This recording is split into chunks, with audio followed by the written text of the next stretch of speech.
gone into retail and stuff like that. So tell us a bit about that. What was it like? Sure. This is somewhere around 2012 when we decided, which is when I came back from college, and we said, the core of our group is B2B businesses, like you said.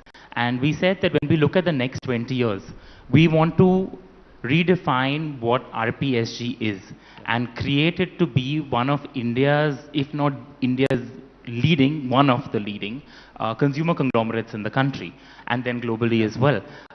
And so we said we look at all our core businesses and how do we convert them from being purely B2B to either B2C or B2B2C, right? And how do we kind of diversify and get into more consumer businesses? So whether it was retail, whether it was FMCG, where we launched India's fastest growing snacks brand.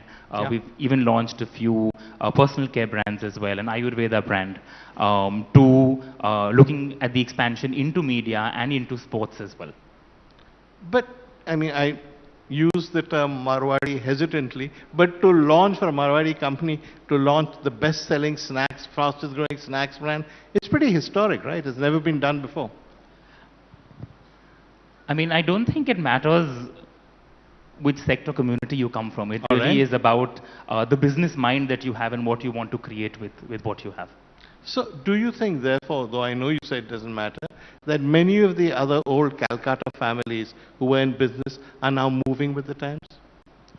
Absolutely. And I think today location is just a factor of, I mean, your history or your heritage or where you're living. But I think everyone is now looking at not just the city, but you're looking at a country and you're looking at the world. And for us at RPSG, it's no different, right? We are, like I said, for 200 years, we've been in Calcutta. And that's our heritage, that's our home, that's our roots, right? But we're investing across the country, we're investing globally. We are creating businesses for the world. So I think location is just, it may give you your heritage and a starting point, but it doesn't define who you are in any way. And particularly in the modern world where communication and markets are so open. Absolutely. So now you deal a lot with the young consumer, So tell me how you see the young Indian consumer. What are your learnings?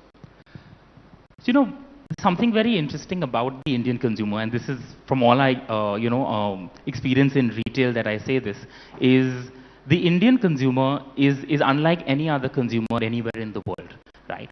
Where globally, a country has a very homogeneous tastes and preferences of consumers. The Indian consumers' tastes and preferences change every 100 kilometers in our country.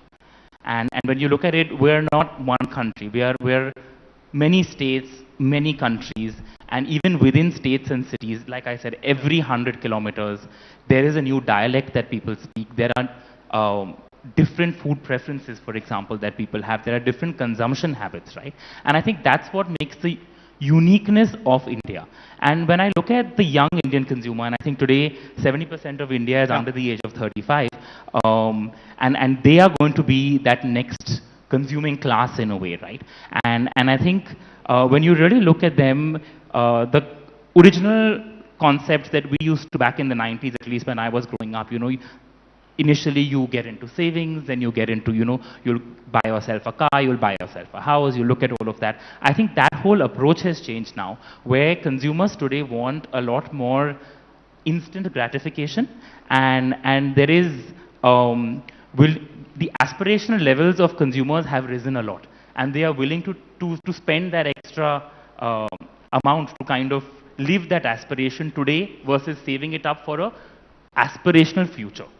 So they're different from their parents in that respect. Absolutely. So when you talk about the food business, the snacks business, how does that impact your decisions?